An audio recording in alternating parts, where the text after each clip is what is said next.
No, I'd be more concerned with a rattlesnake than a coyote. Well, it's overcast enough that shouldn't be a problem. Yeah, they're not out sunbathing. Yeah. I think we've run into a couple. Hold on, let me figure out how I'm clipping this on. Here we go. I think that'll work. Awesome, yes. Cool. I mean, this is the thing. This is my methadone for performing. Okay. Is do this podcast. Fuck, dude. It's this easy? Like, yeah. Normally, I've watched like the little clips of your podcast and stuff, but I didn't know how it. I was like, yeah, how are you doing that? So, and normally if we had both mics going, I would do a mark and then sync, and I just drop it into GarageBand and then export it. I don't even edit it or listen to it. No? No, just partially because if I did any of those things, it would get in the way of me producing. Okay. You know, I just want to create content. And if I have to worry about editing and all that jazz, I'm just going to be like, fuck this shit. I feel you. Yeah, I forgot you're actually an athlete. Huh? Oh yeah, dude. I'll go your pace, dude. No. I'll keep it your pace for as long as I can. Okay. I'm used to having to slow down for my wife, so I just don't even think about it. I just walk so fast, like at work, and that's just the pace I keep the whole time. Yeah. But that's also why you need snowboarding and all these things that you do, because you got that kind of natural energy. Yeah. I'm so ADD, man. I can't sit still. So even if I'm at the house and I am sitting still, I'm still I'm moving around. I pace. Like if I'm talking on the phone, it drives Lindsay nuts because I just pace nonstop. Well, it's so interesting because I find like if I'm not pacing, I can't focus at all. Yeah. I have to sit still. Like this is the fucked up thing about jobs, is they want you to go and like sit in one place for fucking 8 hours. Can't do it. Can't. Fuck that shit. That's just it's torture for me. But that's also why I've continued to stay in the restaurant industry as long as I have. Yeah. Is because I get that. I'm always moving, constant interaction with different people. So, you have a 2-year end goal. What do you think that would look like? Wow, yeah. Because part of it is like, I feel like, let's use this as a little bit of a coaching. Okay. Get your vision clear. Yeah, it's funny you say that because I actually am working with a guy right now, and he asked me to write out my dream for the future. And I was like, man, my dreams have really changed recently because my wife is pregnant now. Yes. So that's changed everything for me. Just like the way I think, the way I am. Oh, man, I can't describe it. It's just like it took over. It's a quantum shift. Yeah, it took over everything in my brain. Just like I normally could. It's hard to talk and keep my pace. I'm like I'm getting winded. I'll slow down a little bit. Yeah. No, I feel like the pressure's on because we're being recorded. Well, I think that's also the weird thing. Like as performers, I think it gives us just a little bit of focus. Just a little enough to be like, I'm going to choose the right word in this moment. Yes. Yeah. So for me, 2-year plan, it used to be here and just focusing on continuing my acting career, right? Okay. And for me, the next 2 years, it has to look like establishing more connections with creative directors, talent managers, agents. Oh yeah, for sure. Trying to build out my business that I've had going for 8 years already, because it's, for me, I guess the dream is being like kind of like a stay-home dad. Sure. Not like I'm not working, but being able to work from home full time so that I can always... Or if you had a big gig, you could negotiate something to be able to do a week or two. Sure. Yeah. On set. So it's mostly going to be voiceover then. Yes. But I had some stuff kind of in the works, some stuff that I had auditioned for pre-COVID. You know, it was looking really good for kind of like a travel food show. Oh, okay. Yeah. So that kind of stuff still interests me. Like being a host, Yeah. being a talk show host was something that I always wanted to do, like since I was young. Ooh. So for me, that 2-year plan, Yeah. that has to be encompassing of getting my dreams off the ground a little bit more. Yeah. I'm very fortunate to be able to be a working actor, to be able to provide income and savings, doing what I love. You know what I mean? Yeah.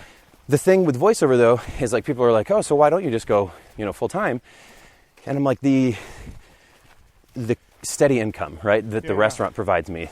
So that I have to reshift my whole dream paradigm or my whole dream thinking or whatever have you, because it for me, it always just included trying to pursue the acting thing. And now that the baby's coming, I'm like, wait, well, I would like my baby to grow up next to a mountain and be able to snowboard or ski and go for hikes and have a yard and all these things that I can't really attain here in Los Angeles. Well, because you guys have been living relatively small because you're an artist and, she's got enough income to be able to, whatever, you guys could go and eat fancy meals, whatever you want, but you're still living the life of an artist. Yeah. I don't spend, like, Lindsay always jokes with me that, like, I never buy clothes for myself. As you can see, I'm wearing like a tank top that's 4 sizes too small for me. I love being cheap. Yeah, man. One of my defining characteristics. I take pride in that, man. I grew up going garage sailing with my grandma, and just it was like competitive thrift. Yes. That's the best deal, being able to get up at 6 a.m. on a Saturday or Sunday, going to an estate sale or a garage sale. And yes, get first pick, baby. Yes. Absolutely. Seriously. So something inherently in me is just I like finding that deal. I'm a sucker for a deal. Yeah. I don't know how I got on this tangent of being cheap, but because of not buying yourself clothes. Yeah. So which is this kind of living not above my means. I've never wanted to live above my means. I grew up not like in poverty, but definitely not well off. No, I think you and I come from a similar socioeconomic background. Yeah. Single mom. She was working, but we had to kind of pinch pennies and kind of had to figure it out. Yes. Yeah. Couldn't have the name brand stuff, definitely welfare or food stamps, all that good stuff. Yeah. But I think that is a script that I need to rewire in my brain. I'm glad you're saying what I mean? Because I need to also. I need to rewire that, and I need to accept that I am worthy of that sort of change. Do you know what I mean? You know what I mean? It's like when you say that, I do it to myself. It's so painful because it's like, I am worthy of abundance. I am worthy of new clothes. I am worthy. Yes. It's like, oh, yes. Such a tough one. It is. It's because internal programming, man. Being like in the corner with a fucking knife is just an easier position. Yes, absolutely. I got my stuff. Maybe you're similar to myself, where I'm motivated by lack. Yes. Right? So when I'm put with my, like you did the, kind of being fended off in a corner with a knife, like that rings very true for me, because that is all I've ever known, is just like, okay, I have lack. I don't have everything that I want. I'm going to work hard. I'm going to get the money that I need. But now after, 15, 20 years of doing that, having plenty of money, like you say, to get by, to get whatever I need. Living high on the hog for, like, let's say, 10 years or so. Yeah. Unchilded people, Yeah. Yeah. I want to ask, though, scarcity mindset, abundance. Oh, shit. I had it. It was just like this thing. I was motivated by lack. Yes. You were talking about, being cheap. Oh, here's what I want to throw at you. Just to be a TV host. And I'll help you produce this if you want any help. Oh, absolutely.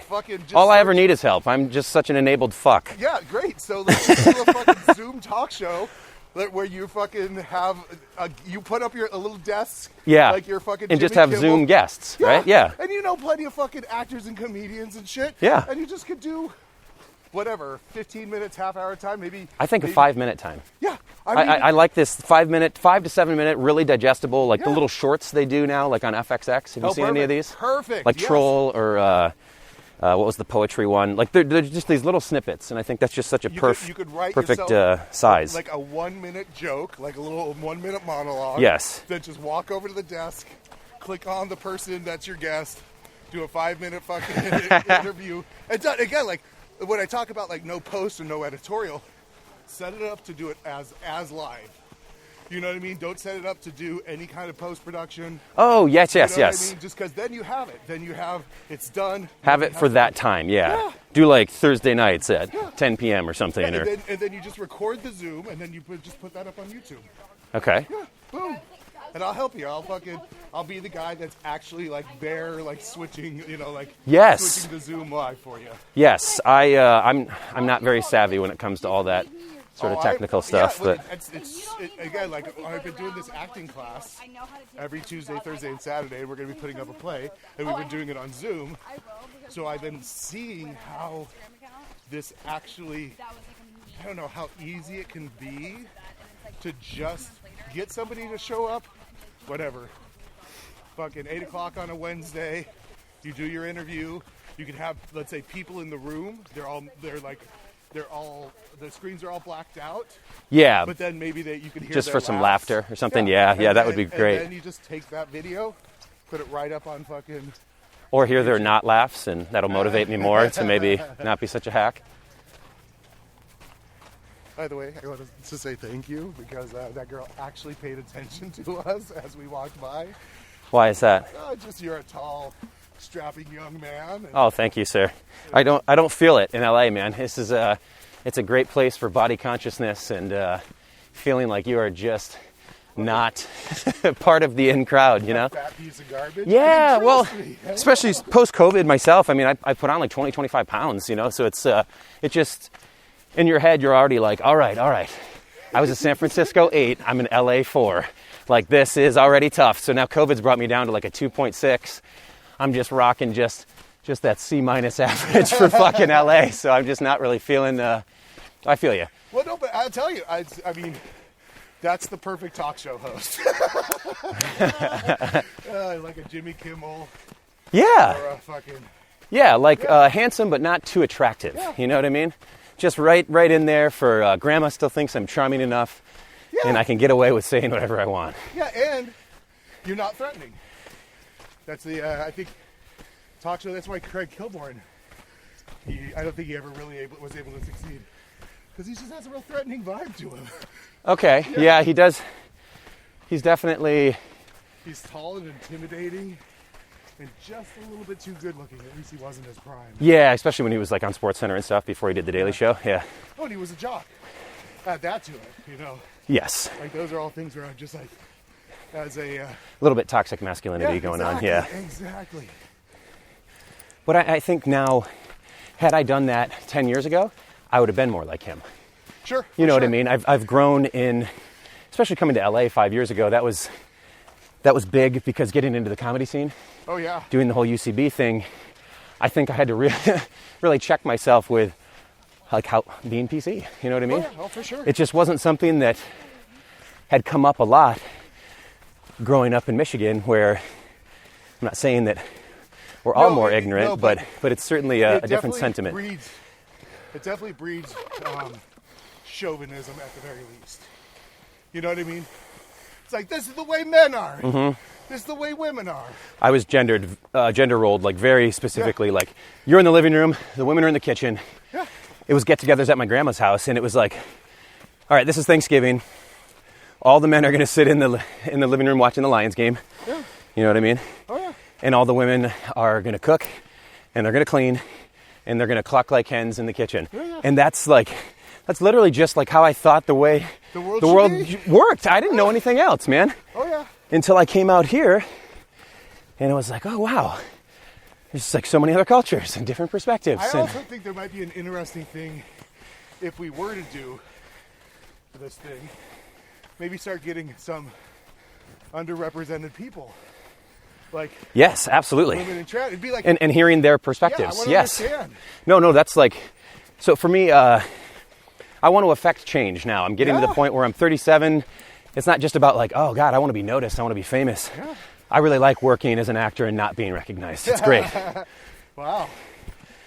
It's actually, it's the opposite of what it used to be. It was more just for, when I was younger, I was like, I want my dad to notice me and give him a big fuck you when I accept an Oscar. You know, that was like the driving force behind wanting to be famous. Interesting. Yeah. It's interesting because I think for me, my whatever vague idea of fame has always been some kind of, I'll just say, anarchistic activism.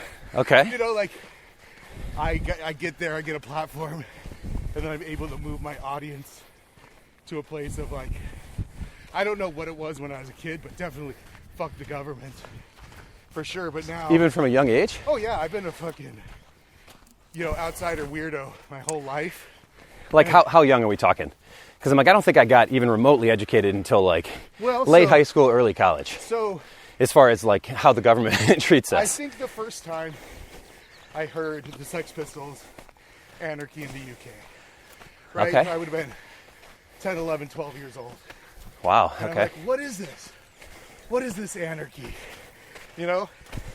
And I think that started opening me up because I was a punk. I was a punk in the early 80s. And why were they punk?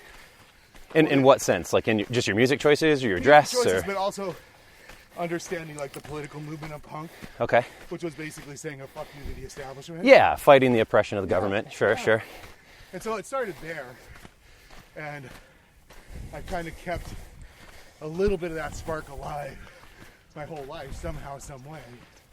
You know, all the various hustles and scams I've got in my life have been a reaction to... We call them side hustles now, Sean. They're not Sure. scams anymore. But it was a reaction to the status quo wanting me to get corporate gigs. Oh yeah, the societal pressure Yeah. for sure, too. Yeah. Take a little... Yeah, we'll take a break, man. Like I said, you tell me. You tell me. Yeah. Ooh, we're going hard. Oh, we are? Okay. A little bit. I like it. A little bit for me. Because for me, I feel like I'm like so out of shape and I haven't been hiking a lot at all. You're making me feel good, Sean. Well, I go every day, but I usually do flat hikes. That's what I told Lindsay. Yeah. Because I was like, I'm going hiking with Sean. And she was like, well, he hikes all the time. And I was like, but he hikes like the LA River, which is pretty flat. How's it going?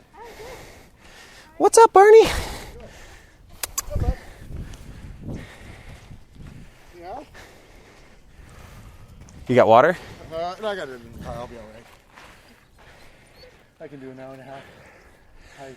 I should have brought a little bowl with me for you to drink. Oh, I don't Does he want some? Yeah. Okay, sure, let's see. Don't tell me. Barney, you want some water? He's usually pretty thirst resistant. He's a desert dog. Yeah. He's good like that. But won't let it go to waste. You're welcome to some more if you like. Yeah, stay hydrated, man. Oh, If you're trying to keep this faster pace, and we can definitely slow it down a little bit. I think I'm okay for now, but yes, this, you look very familiar. Not even a little bit. No, just kidding. Seriously, it was weird. It was weird. This girl Jen, I know from the internet. Oh, no. That narrows it down. No, Yeah. because she has the same kind of blonde highlights. Ah, I see. Yeah. And I was trying to do that thing in my head. Does she have a dog? You know, just trying to put it together in my I head. gotcha. Yeah. Yeah. I'm like, let me take off the mask. Do I look familiar? Well, the weird thing is, I feel like you would have recognized me right away if Yeah, Sean, you're a memorable guy. People, I'm pretty obnoxious. obnoxious is not the adjective I would choose. Maybe loud. Loud. I like sure. being loud, yeah. Yes, exactly. Loud and noticeable. Yeah, but let's do the road here for a little bit. Oh, okay. No, this way. Yeah, for a little while. Okay, yeah, no worries. Until the You know next where one. you're going up here? Because I don't know where I'm going if I go Well, this way. all connects the whole park. We can just always the way I do it is like if I just turn around at some point. Okay. I don't have to do a loop. Okay, gotcha. Oh shit. Okay, I'll show you over here. Exactly, I know exactly where I'm at. Okay, cool. Yeah, I've This is never gone amazing. this way. So, you don't know my friend Margot, but we come on a hike almost every week, and we start basically behind the houses over off of Los Feliz there, Okay, yeah. and there's a little trail that comes up the back. We come to this Yes. every single time. Yes. That was the first Catman. time I ever Yeah. hiked in this park. Actually, was where you go up in the neighborhood of Los Yep. Feliz. Yeah. Yeah, Cadman Trail. And then we come here. So now I've connected two parts of the trail that I have done. And I know now I can, like, basically, whatever, walk to the Vermont side. Yeah. Because I don't do the Vermont side very often. because it's like very public. It's like so like you got the Greek Theater and the Griffith Observatory and the golf course. We would have finished at the Greek Theater essentially, Oh, okay. like near it. Yeah. Oh, then now I know that part of the trail too because I've come down it. But we'll go back up it.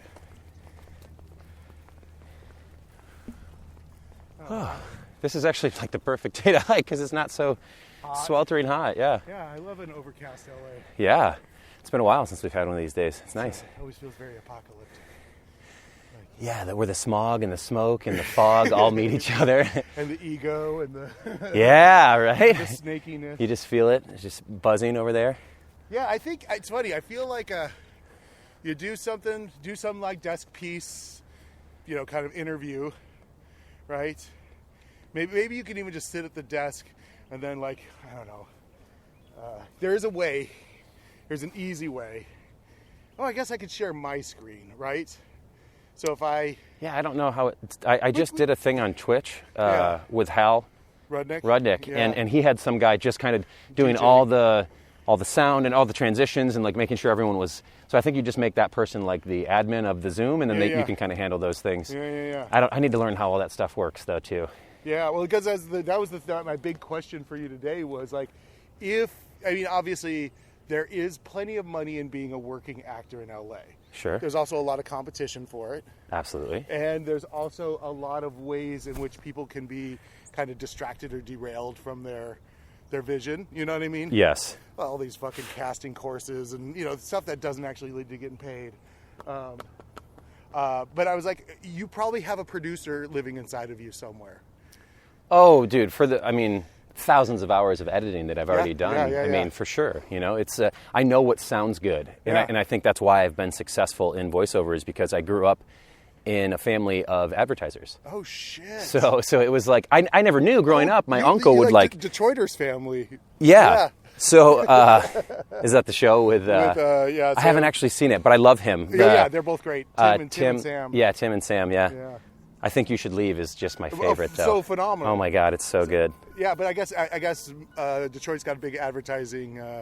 Yeah, well, my uncle and my mom worked in marketing a lot. She worked for advertising companies. So, and I didn't realize just being around it, sitting on my uncle's couch watching the Red Wings games, him dissecting every ad that would come on. Oh, and just the way he would talk about it. And the way he liked this, and what sounded good, what didn't look good. And then it became like a thing. By the time I was in high school, college, I would be breaking down the ads with him, never knowing that this was going to shape my future, and then I would be doing commercials. That never crossed my mind. That was. Okay, so that's interesting because I feel like having that frame of mind as a producer, it's almost like you could put yourself out there as a commercial producer, meaning you would think. Yeah, writing copy and all that kind of stuff. Think of the guy, basically, what's his head from.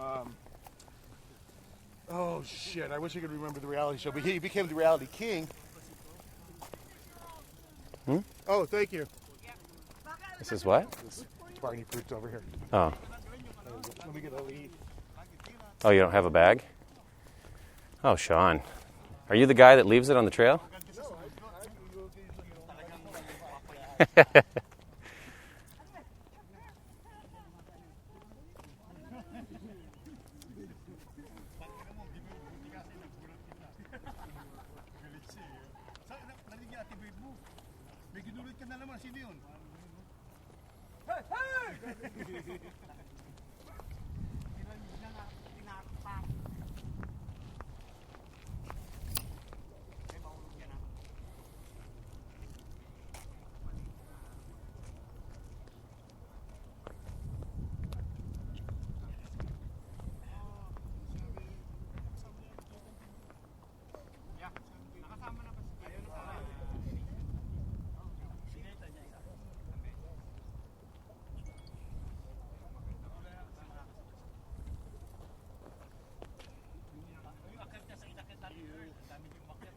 Snitching me out with your boobs.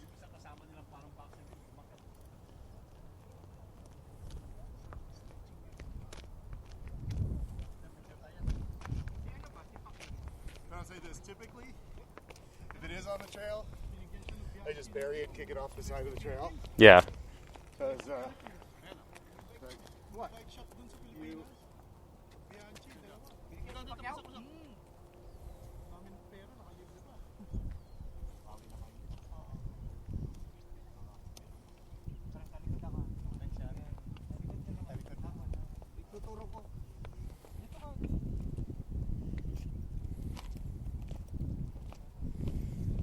Lindsay apparently is annoyed that I put the Facebook post up that someone is moving out next to us. Why? I mean, isn't it like you're letting people know they can come and move in? Yes. I'm saying, like, hey, do I know anyone on Facebook that's looking for a place? And then Lindsay was just texted me. I didn't have my phone on. I didn't realize. And she was like, I don't want to know anybody that lives next to us. I was like, okay, sounds good. I'll just tell whoever inquires that it's already taken. Sorry. Yeah, this guy right now from UCB is asking. He's a super nice guy, but I guess, yeah, I feel like I would always have to say hi to someone if I knew them, like next to. Yeah. Right? Yeah. And which is fine. Like, I'm very neighborly, but I feel like my wife is less so. She wants a little privacy. Yeah, she prefers more of the privacy, for sure. It's interesting that she married a fucking... Super extrovert. Just talks to everybody, yeah. Oh, yeah. She thinks it was probably just like she thought she was getting the first date version of me. Oh, yeah. I'm just very gregarious on the first date. No. Just everywhere, this is just my life always. Although I've actually taken kind of a back seat to being super, super outgoing in Los Angeles. It's weird. It's weird how this town brought that out of me, where I thought it would have been more, but then I think I quickly realized that a lot of people just kind of are very self-serving, and it's not genuine connection. Well, I feel with a lot of people. Also, the problem I have with everybody's self-promotion, it's like the self-promotion kind of lends itself to this weird narcissism. Oh yeah, I know. And I post twice a year on Facebook, and it's only to like come watch me do something. Yeah. You know what I mean? But it's also then it's like I got this podcast and I should be fucking promoting it more, but I'm just like shy about it. But which makes me think I need to get on I want to get on some kind of stimulant. Why? Well, partially because since my surgery, they took an adrenal gland out. Oh shit! And I'm just fatigued all the time. All the time, yeah. I have a hike inside of me each day, and then that's about it. Which, you know, I've probably been dealing with ADD my whole life, undiagnosed.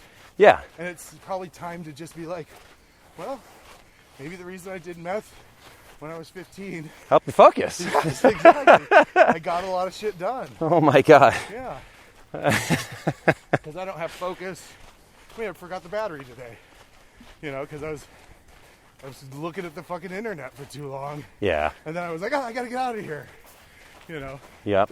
And it's just like, I know that all too well. Yeah. It's just brutal. And like, you know, post-surgery, I'm a different person now. And I want to, you know, let's say I got 20 years left. Oh, come on. I'm saying 20 good years. Okay. I'm 50. Yeah, okay. Yeah, I guess, what is 70 you're 50, wow. 70 to 80 going to look like? Yeah. 70 to 80 going to look like me. I mean, are you doing things to maintain your health? I'm not trying to be a hypocrite. No. But I do a 2-hour hike every day. Yoga? I'm going to start getting diet. But that's also the thing. My diet's right down the middle. Yeah. I don't need any sugar. Carbs very low. You know, I eat meat, but I don't really care. Like, it's like I tend to go more for lean meat. Sure. But well, how about the quality of the food? Yeah, it's all good. It's not processed. Yeah, very. You make very it yourself. Processed. Okay. Either make it myself, or if I get takeout, I get, you know, whatever, a burrito. Sure. Yeah. But yeah, so I think I'm not quite maxed out on how healthy I can be, but literally I have no energy to be able to do anything else. Yes. Yeah. So it's like if I don't find something that's going to put a little sugar in my tank, then I'm never going to attain anything. You know what I mean? It's like I feel like already most of my life has been this kind of chaotic rambling, you know, like, I'll try this. And, you know, some stuff pays off, other stuff doesn't. And I want to be able to stay focused on basically, I would say, writing and performing for myself. You know, Yes. Whether that's stand-up, whether that's some other kind of show. You know, even I got... What about storytelling? Storytelling, for yeah, sure. I feel like that would be a great medium for you. All that. I mean, it's just a matter of how does one make a buck at any of these things. Sure. You know. Is that all that matters for you? I'd say is making money off of it? I would say being able to be sustained. Sure. Financially. Absolutely. I don't need to be rich. I just need the rent to be paid. But you just don't want to be homeless, yeah. I don't want to be homeless. Or unhoused. Unhoused. I also don't want to be, like, working for the devil. Whatever that means. I mean, that's like either corporations or shitty fucking people or whatever. Like, I don't want to ever have my $50 an hour translated into $500 an hour for somebody else. Yes. You know? Just don't ever, ever, ever want to be in that position again. Just like my life, again, done a lot of that already. I worked for the devil a lot already. Yeah. And it's like either now I get to be the devil or I need to make a change. But also, like, God, it's so funny. You would probably do well in the clown community. We gotta get you in there when this is all over. Yeah, I know you've talked to me about clowning a couple times. Yeah, because there's a... You want to take another little break? No, I'm all right. I just want to look at this time. Yeah. Oh, yeah. So I've gone up Henry's Trail on that side, and now I know where it comes up over here. Oh, yeah, this is like, it's weird. This is like the Holy Grail. This is like all the connecting trails of everything. Yep, this is like the middle one. Yeah. The first time we came out here, I didn't know the trail, and see this little right in the middle? Yeah. We just went right up the side of this. Oh, yeah. I do that shit all the time. I do that shit all the time, especially with my producing partner, Michael. Well, for this, though, it's like rattlesnakes. Oh, it's sure, dumb. Sure. It's dumb to go off like the beaten path. I guess, but I found a deer antler last time. Oh, cool. So Okay. Like, that's fun. Yeah. And Bernie's my little scout. He runs up ahead and sees if there's any danger. Yes. Yeah. Is he? But I mean, would he like back away from a rattlesnake, or do you think he would go after it? He doesn't even notice them. And I think the way the rattlesnakes in kind of whatever populated areas work is unless you step like right in front of them, they don't strike or do their rattle. Yeah. They're just like, okay, he's gonna walk on by, not even notice me, because he's walked by 2 or 3 rattlesnakes and neither of them paid attention to each other. Really? Yeah. And then I would see the rattlesnake and go, Yes, that's how I react as well. I've only ever seen one.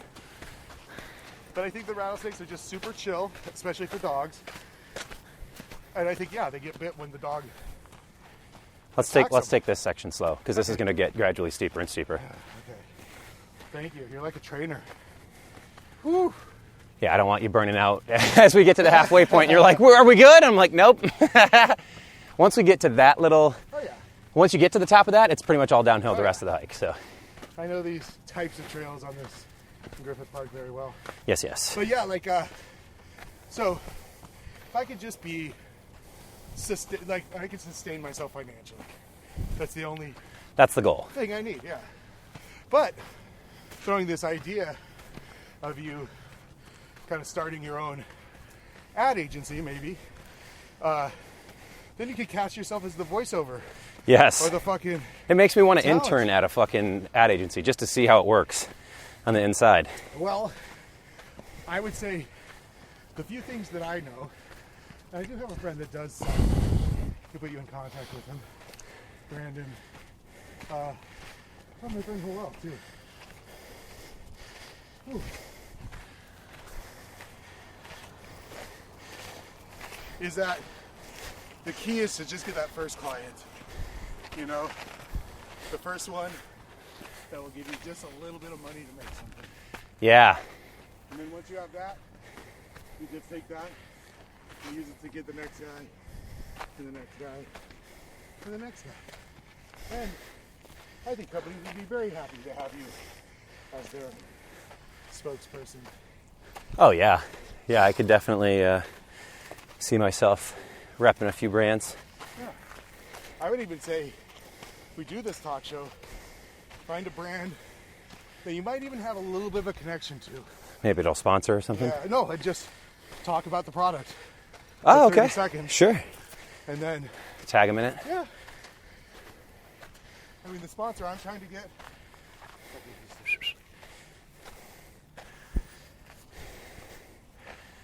is Tony's Choco Lonely. Do you know this? Mm-mm. They are a slave-free chocolate company. Oh, Yeah. Tony's Chocolate Lonely? Choco Lonely. Oh, Choco Lonely. Yeah.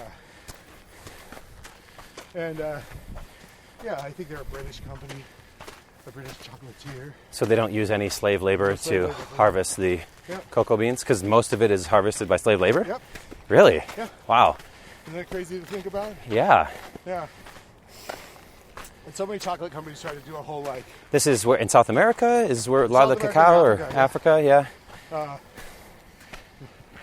So many of the companies are trying to be like, oh, we're eco-friendly, which I'm like, great. Cool. What's your stance So on we- slavery? Yeah, we recycle water, but we use slaves. Yeah. Wow, I did not know that. Yeah. So, hey, Tony's Choco Lonely want to give me $60,000 a year. So if I could hike 5 days a week, I'd be more than happy. It'd be perfect. Well, yeah. I mean, that sounds delightful. Yeah. But yeah, affiliate marketing, sponsorships, all that kind of stuff, obviously. That's a great goal for podcasts or talk shows. Nachos. Yeah, I feel like you're on the right path of just making content. Yeah, You just got to keep making it, man. You just got to keep pumping it out. Got to have something that people can turn into or tune into, and that's what it's all about these days. Just content, baby, content. And, you know, there's so many mediums for distribution now. Yes. And, you know, my feeling is they're making money. You got to pay me, bitch. You know? Yeah. But this Quibi thing was so interesting. How's that doing? I heard it's not doing so Terrible. well. Yeah. 'Cause to me, it's like it was a shit concept that had also bad timing. You know, Was it bad timing though? I mean, everyone was watching more content than ever. they're watching the content in their homes now, not on their phones. Oh, And that's it's only on the phone? Yeah, it's exclusively an app-based. Oh, And but you can't stream it on like your Sling or your Xbox or I'm your. not sure, but the bigger problem is they shot everything to be able to be look at both ways on your phone. Oh, okay. So it sounds like it's got terrible framing Ah, of everything. that's fun. Yeah, exactly. For all those times you need to watch something for 10 minutes on your phone. Yeah. You know, because if you've never heard of the internet or YouTube. Oh yeah. Yeah. It wasn't such a bad idea, but they had lots and lots of money that they gave it to the creators. So, you know, good for them. And, But it's failing to the point of like they're going to just not continue it, right? probably going to wrap up in a little bit. So they had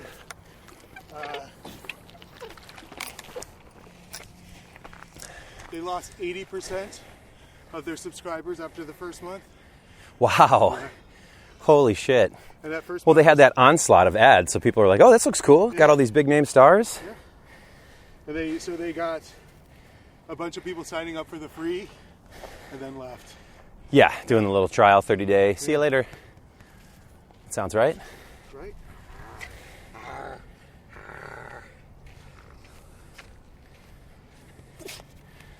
How old is Barn Dog now? Like 2? 6 years. 6. 6? Yeah, I got him when he was 4. Oh, okay.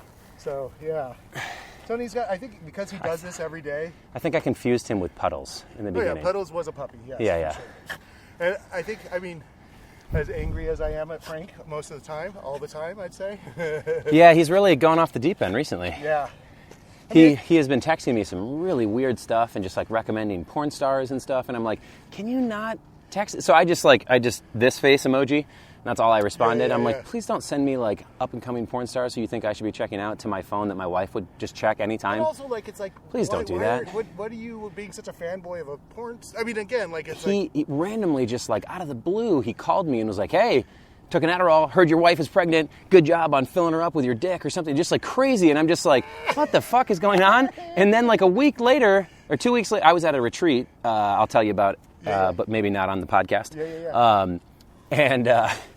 I was just like, Frank, why did you just randomly, he just texted me this like out of the blue, some like, hey, you recommended checking out this porn star like 4 years ago.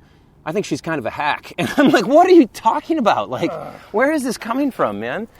Oh my gosh. Yeah. But Frank's going to be listening in. So if you're hearing this, Frank, I love you, buddy. But just please stop sending me weird porn references. I mean, I don't know I get about 20 listeners on this. Okay. Which is fine. And I think probably half of them are bots. Okay. Well, Frankie Tartaglia, I love you, buddy. I know you mean well, and I miss you. So don't be upset, but I just think the texts are a bit much for me. I think it's just too selfish to listen to anything else. I mean, except for porn. Okay. But that's whatever. That's my take. But on that, it's like he brought Puddles into my life, and I thought, oh, this is going to be a dog that's going to be at the house. We're going to kind of like, I don't want to say share custody, but... But you bonded with it. Yeah. Yeah, and then he... sent it off to his mom. Yeah, that was sad. We were all bummed. Yeah. All the BPG guys we loved Puddles. So I got Barney in the shadow of that. Ah. So Barney was adopted out of spite? Yeah, well, No, I'm kidding. more out of knowing that, oh, this is something I really wanted. Yeah. And honestly, Puddles was kind of an asshole just because he was a puppy. Yeah. You know, and there was no training going on. But, but Barney's Let's take another break. an adult dog. He's, you know, he had a lot of anxiety at the beginning. Yeah, I remember the first time I met him, he wouldn't even let me pet him or say hi to him. Yeah, but we break him down. Mm-hmm. Every day we go for a hike.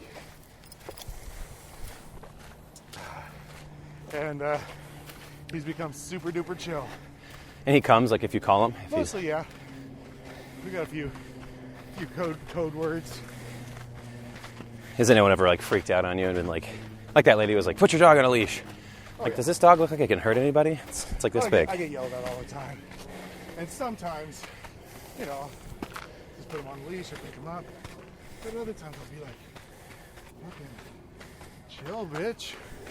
Chill. Yeah. It reminds me of a part of Runyon. I don't know that I've ever done Runyon. Oh, shit. The part of Runyon that was like all straight up for like 20 minutes. Have you ever done La Tuna Canyon? Yeah. Or the butt buster, where it's just straight up? Yeah. That's the worst, man. Did that when I was much younger. Yeah, I got to get out here and do this more, man, because I am sweating. It is definitely good. I'm glad the sun's not out, because I'd be hurting. We're in the home stretch here, though, sir. Feels like it. You have made it through the hardest part of the hike. Woohoo! Yep, see, it's just kind of flat-ish, and then we just go down. We don't have to go up to the top where they have the horse thing or whatever. Oh, yeah. Been up to the top of that from different paths a lot. So you know the garden then, right? Yeah. Mears Garden. Yeah, yep. Yeah. We always, that's kind of like we'll stop, take a break, do some water. Okay. And some people like to go up to the top. We usually just keep following it around. It's up to you. Let's do that. Let's go through Mears Garden. I feel like we've hiked enough. Yeah. Heart rate is definitely up. Woo. For sure. Ooh, yeah. That's the other reason I could go for a stimulant. My heart is super duper healthy right now. So you wanna fuck that up? Well, no, but they say that's one of the contraindications. And I'm like, well, my heart's good.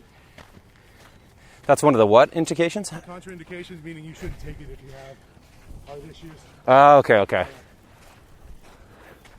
But So can you have like caffeine and stuff? caffeine makes me itchy. Did it always, or? No, it's just a new thing. Oh, okay. Yeah. Yeah, it makes you jittery and fucking anxious. My skin actual itch. Yeah. Yeah. My mom describes that feeling as like, feels like her skin's crawling. Yeah. Yeah. For sure. I just can't get I can't get enough to fucking pull me out of the fucking pit very often. Yeah, it's, I drink like the 1 cup a day, and then maybe later at work, if I'm super tired, I'll have like an espresso or something. I haven't really been doing that as much lately, but... So is the restaurant still happening? Oh, dude. I wish it weren't. Oh, I was kind of hoping, for anyone from Alexander's listening, I was really hoping we were going to fail. And I was hoping we were going to be like 60% of other restaurants in the country and just shut down, man. But because... No, it's because of well, we do, absolutely. But it's because of the size of our patio. Oh, shit. So you haven't been since the pandemic, but we got to expand the patio all the way out in the back by like City Hall. Wow. So we've got like 20 tables back there, 18 tables on the other side. And we were already yeah, exactly, man. We're busier on Monday through Thursday than we've ever been in 5 years. Because there's nowhere else to eat. Because there's nowhere else to eat. Yeah. Everybody's coming to our place. So what I'm thinking is once indoor dining goes back a little bit, it's obviously we're going to take a hit because we're not just the only option available, but it's still going to be reduced capacity for at least the next probably year and a half, at least. Yeah. So we're looking at, a lot of these other restaurants operating at 25 to 50% capacity. So we're still going to be doing great. Yeah, for sure. So, but I'm down to just working Monday, Tuesday, Wednesday, and I've taken over as the private events coordinator. Oh, nice.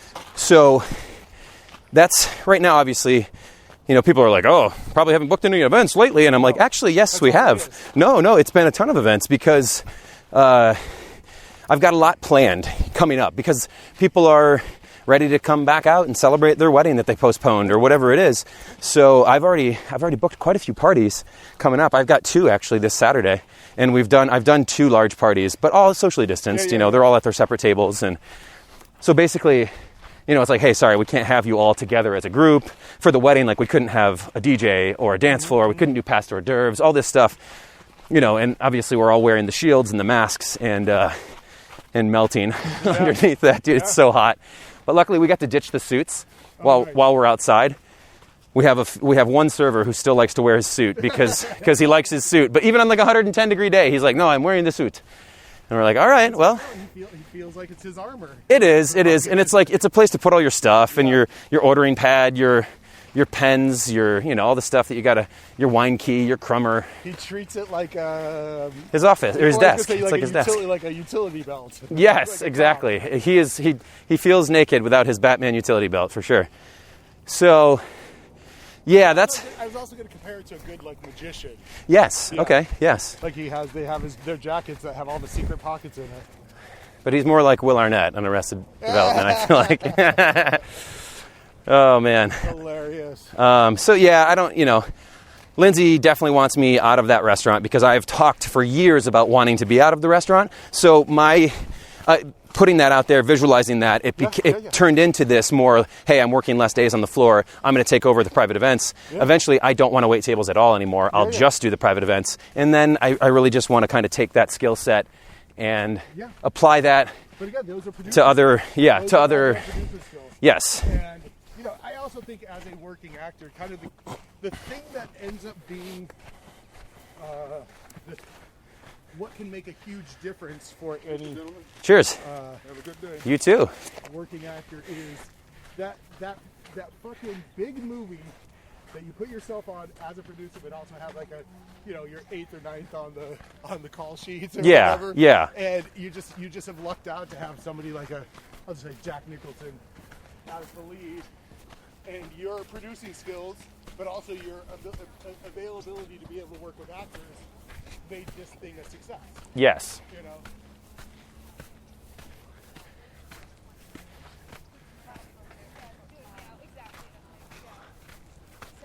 that's what I did yesterday. You have to service rich people. Yes, I do. I have been shit on by rich people for 20 years.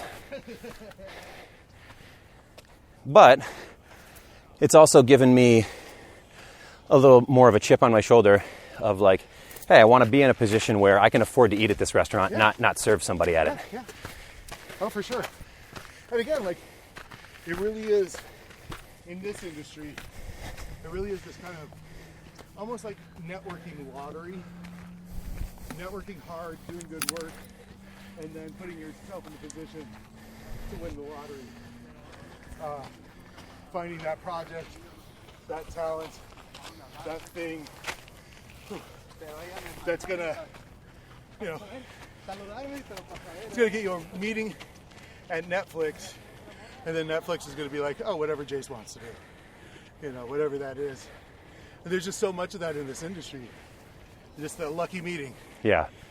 Which I just need to keep putting myself in position for because I think that's the only way that opportunities in my life have ever really come to fruition is by meeting people. Almost all of my opportunities have come from meeting someone face to face. It's like I also have to learn how to adapt to this sort of new world. Digital. Yeah. You want some more water? Let's get Barney a little. Hey, we got that for you, bud. We have some for you too there. There you go, buddy. I mean, when it comes to water, it's always him first because he can't help himself. Meaning, like, he can't go and get up to the drinking fountain if he needs to. Sure, but you should also bring water with you on the next hike that you come on with me. I'll tell you. I thought you had water in your little bottle, your bag there. Normally I fill this up. Okay. Water in it. Do you feel okay with the drinking fountains here? What's that? Are you okay with the drinking fountains here? Yeah, they're fine. There might be one at the top here. Yeah, I think there is, actually. Yeah. I mean, typically we can go for 2 hours, no problem. But you don't do this sort of elevation normally, We have not in a long time. Yeah. It's good. It's good for your heart. Yeah, absolutely. That's the other thing is like, I just drank dog water. It's all right. We sometimes tongue kiss. I mean, he's my dog. He's your dog, man. Yeah. I mean, it's not cheating because it's your dog. And it's not bestiality because, wait a sec. No, But he's got that sexy underbite, don't you, Barney? Yeah. So I was talking to my friend You're Natalie cute. Palmides, who you should meet her because she's gonna be the new progressive girl. She's the girl that's taking over for Flo? Wow, no way. Really? Yeah. That's a good gig. It is a good gig. She's the one that has this voice in the new ads. She's the one in the strip club where she's like, yeah, I say this and it makes them go away. You'll see her. You'll recognize her. Oh, okay. But, so we were talking about OCD. And she was talking about people that have pure obsession. And that they, like, have this fucking recurring thought about, like, touching their children's genitals and they can't get it out of their head. What? And I was like, I had this weird thought about, like, you know, when I pet Barney, I gotta make sure not to touch his dick. It was no big deal. Neither of us paid any attention to it. It was like, he doesn't care. You know, he's not looking for that. No. Yeah. Oh my gosh, look at that hawk. Fucking A, amazing. Wow, did you see that? Yes. Just right out of this tree? That was so cool. I will sometimes. Wow, he was huge. Yeah, these birds of prey eyeing Barney. Oh, absolutely. They look like a snack. Yeah. Wow, that was cool, man. The hawk is my spirit animal, brother. Fuck yeah, you're on the right path. That's my jam. Yes. It's the universe winking at you going. So there might be, normally we could just cut down this way, but I think there might be a little drinking fountain up there. Oh, that's all right. I know there's the actual main part of... Yeah, once we get down the loop, there's a drinking fountain right there and a bathroom, yeah.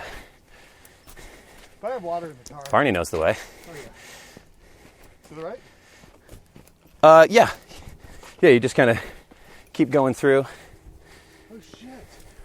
This is even a part of Amir's garden I've never been to. I don't know if it's called Mears Garden or not, but... Well, it's all the same plants. He planted all the... Oh, gotcha. Okay. And the yuccas. Gotcha. He just came up here for like 30 or 40 years. Yeah, this is called something, this little area, this little rest. I can't remember what it's called. I think this is definitely Amir's garden, part of it.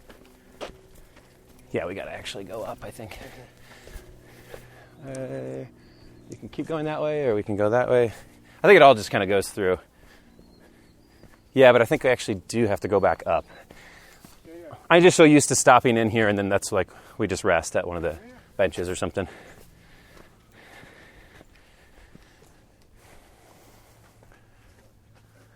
Yeah, I think it's just here. Yeah.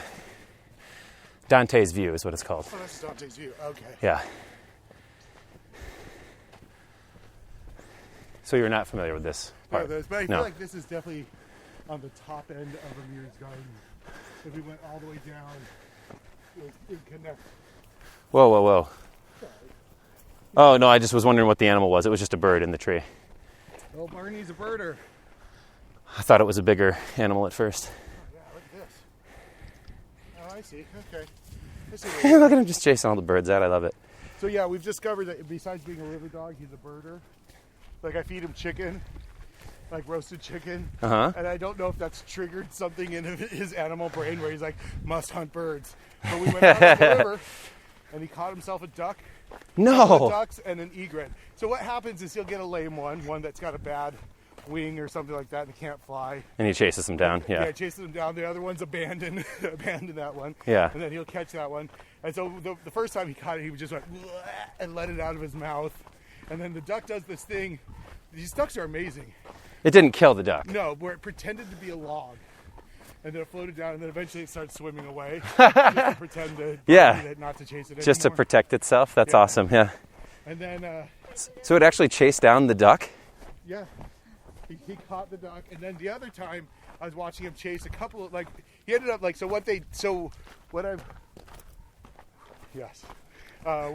I've learned is that, so the ducks will do this thing where he'll chase them, and then, half will go one way and half will go the other way. And then he'll keep chasing one half, and then half will go one way and half will go the other way. And he'll keep on chasing half. And then they'll get down to two birds, and then they both go, and then one goes one direction, one goes the other. And it's they just keep splitting off until it's the fucking lamest one, the one that's bound to get caught. So what this guy was doing, this was fucking brilliant, was he was swimming, and he didn't want to get up and fly, or maybe he couldn't fly, maybe he had a bad wing. And he'd just go, and he'd literally duck underwater, and he'd do this thing where he'd randomly come out either to the left or to the right. Oh, wow. And he would try to look in one of the directions. And if he looked to the left and the duck came out of the right, the duck could just swim away and just lose. Bye. It's pretty amazing. But just watching both his hunting tactic and their hunting tactics, I was oh, these have been in play for generations, for centuries. Yeah, centuries, yeah. You know, for millennia. Millennia, yeah. This is how it works. The one bad duck, it's like a mathematical thing. Yeah. You know, the one duck that's most able to be caught gets caught. And then that's the sacrifice, the survival of the fittest.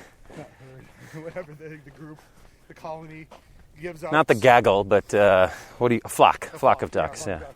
So that's what they give up. That's the sacrifice they make. And then, me and Barney eat for the day. Is it a flock? Is there something else that we can call? I'm sure there is. It's a quack of ducks. Yeah, they've always got a murder of crows, there's... But yeah, so it was interesting to watch, and then I realized now putting that together, I look at industrial anything. It's we don't just take the one bad one, we just wipe them all out. It's oh, well, no wonder the planet is limping along right now. Yeah, that's the thing. I have if there's any advocacy I want to do, it's treat the ecology and the environment like the way we would the way we treated the Nazis. We did everything we could to stop the Nazis. Why don't we do everything we could to stop global warming? Yeah. How about to stop homelessness? Well, I think climate justice falls into all of that. Sure. I think if people had good, sustainable places to live, and there wasn't all of these empty hotels and all this new construction going on, we could. There are plenty of houses in Los Angeles. Period. Yeah. All these people had a place to live before the fucking housing crisis. And I think there's something like 20% empty rooms in LA right now. Are you serious? Yeah, it's a huge number.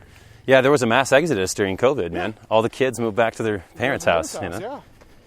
And so it's I think unhoused is definitely, if you were to look at climate justice, that is definitely one of the main things. Is sustainable housing for everybody. Yes, that's something I've always been passionate about. Is just homelessness, man, and in being faced with it every day, living in Hollywood, it's just you can't run from it anymore. If you're faced with it every single day, you have to have a heart. How can you be so insensitive to? I mean, yes, a lot of it is because of mental illness and not having enough facilities to deal with them, or to help them, I should say, not deal with, but and then. Just the access to education for drug addicts and things. They don't have the resources. There's just been too much funding that's been cut for them. Well, it's just this idea that you have to be this somehow perfect human to be able to survive in capitalism. You have to be, you can't be crazy, you can't be sick, you can't be, I am kind of giving up on a lot of this stuff because, now I'm 50 and I'm post-heart surgery. I'm what use am I going to be to the market? It's I don't know, but that's why, whatever, that's again. Why would you not still be of use to the market? I don't understand. Like it's too late for you to impact change? What are you saying? No. I'm saying like get back into some kind of corporate gig. Oh, I thought you didn't want to do that though. You didn't want to work for the devil. You said. I don't think I'm useful to them anymore. I think I'm going to be more useful to like an advocacy and creating. So here's my fantasy. I am a billionaire adjacent. I'm 2 steps away from a billionaire. What is that? What do you mean, 2 steps away? So I have a friend who's dating a private pilot of a building. Oh, like 6 Degrees of Kevin Bacon. Yeah. Like you know someone who knows someone. Yeah. Gotcha. So what I would want to do is take this person on a mushroom journey. Yeah. Convince them that to invest their everything except for $100 million into climate justice. Justice for the climate. Then you take like at least $1 billion of that to all is just to be a marketing campaign to get Jeff Bezos's money, right? Just lop one chunk of that off and be like, we need to get to Bezos and we need to convince him to give away all of his money. Yeah. But then the other part of it is I would hire Arnold Schwarzenegger to be like Captain Planet. Because everybody knows it. Yeah. And And he definitely does. Buddy. Come on, bud. He does enjoy the planet as well. He's very much for like climate justice. And No, but again, like what other frontier can he conquer? He's not ever going to be president because of our weird fucking. You got to be born in America. Yeah. What kind of bullshit is that? I didn't know about his like weird feud with Sylvester Stallone. Did you know about that whole just lifelong feud that they had? Yeah, I mean, I feel like it's a rap beef, kind of thing. Sure. They both benefit from it, right? Yeah, exactly. What did I watch the other day? Oh, it was Twins. Oh, I love Twins. He goes and he walks in front of the movie theater where they have a Rambo fucking poster or something like that. He's like, oh, look at this guy. And then he flexes his fucking bicep. Are you serious? Oh, yeah, it's a hilarious moment. Oh, my gosh. That was kind of at the height of their feud. Their feud, yeah. But then you could get fucking both of them. I mean, the problem is Schwarzenegger is a much bigger star than Stallone. Well, internationally, for sure. Yeah. I mean, Stallone's pretty big international too, though. Yeah. No, but just because Rocky. But what I mean is also like all of Schwarzenegger's advocacy and the fact that he married a Kennedy. And dude, yeah. All of these things where he wanted to be the most powerful man in the world, and he kind of pretty much got there. Steroids helped. Yeah. And from what I read about him, I'm kind of a little bit sickly fascinated with Schwarzenegger right now. Really? He's got a lot of this. Like, he wanted to find out if his father or grandfather was a Nazi, so he put money into the ADL and all these programs to be like, well, was my dad a bad guy? And as it turns out, he was a police officer in Austria in the city.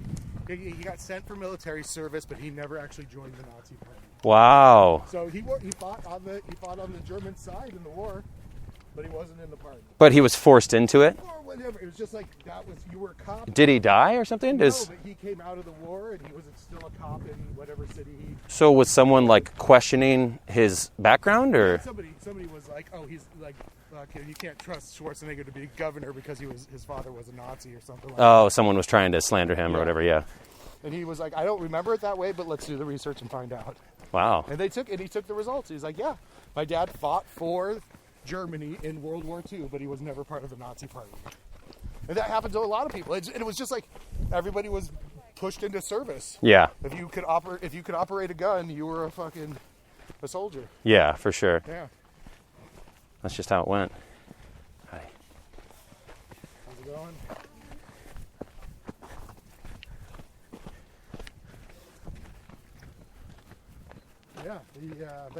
So then you get him to lead the fucking planet and be like, look, everybody, we gotta do everything. Pick up the trash, and it just basically turned the whole world economy, like a Green New Deal kind of thing. Turning the whole world economy into remediating the planet. Because who gives a shit if you got fucking $200 billion if you're choking out the rest of the people you live in the planet with? Well, they don't care. Yeah, well, that's what I'm saying. It's like, so we don't. Why should we give a shit about them? Well, sure. Yeah. If he's you could. There's a. Thanks, guys. A point to be made about. Let's say, I'll say it like this: billionaires are serial killers, Or what? are mass murderers, Okay. right? Because if they are creating industries that are causing widespread death, cancer, disease, if they are making a profit off of that, Yes. then it's like, I'm just saying there's an argument to be made. Yeah, they're profiteers of death, for sure. Yeah. Well, I can't imagine that Bezos, I know that he's got servers in these military bases that are being used to help people drone strike, combatants. Like their computers, their equipment is being used by the military. He's not necessarily making missiles. But Well, no, but why do you think they wanted the TikTok deal to go Yeah. with America? So our military can monitor it, for sure. Because they're like, yeah, Oracle already, we have a contract with them, so we're good, yeah. Also, the thing that I find insidious about, let's say, TikTok in general, is it's really creating this, gigantic generation of kids who are going to know how to do nothing but imitate other people's dance moves. Yep. Are committed to doing these kind of stupid, redundant... These challenges or these dances, yeah. Not knowing how to fucking drive a stick shift, or, you know what I mean? Like, none of these challenges are like, can you change your oil in less than 5 minutes? I don't know how to change a stick really shift. I don't know how to drive stick. So that's why that to me is like the insidious way in which the TikTok has infiltrated us. It's just made us like just a whole generation of people that don't know how to do shit. But maybe they'll be really good at pushing a button to run a robot. Yeah, right. Complacency generation. I think in the movie Idiocracy, they never talked about the 100 years of the TikTok war. Oh my gosh, I know, right? Idiocracy, it's so crazy how we're just living it, man. We were already kind of there, but it's just Mike Judge. I love him. Prophecy. Yeah. Also, that's so funny because I recently rewatched it, obviously. But the point of view of it is like they're doing a documentary. Don't worry about it, Scro. Oh my God, so good. I know plenty of living kick-ass lives. Can't even say that word anymore. But the Justin Long is the doctor in that. Well, your script says you're all fucked up, or your chart says. And he's fucking just smoking a giant blunt. Yeah. Don't worry about it, Scro. But it's told from the point of view as if it's a future documentary talking about this president who saved the world. Like the voiceover of it is like literally Joe the Great. Like they don't say that, but it's like as if we were going to be doing a documentary on Obama from the future.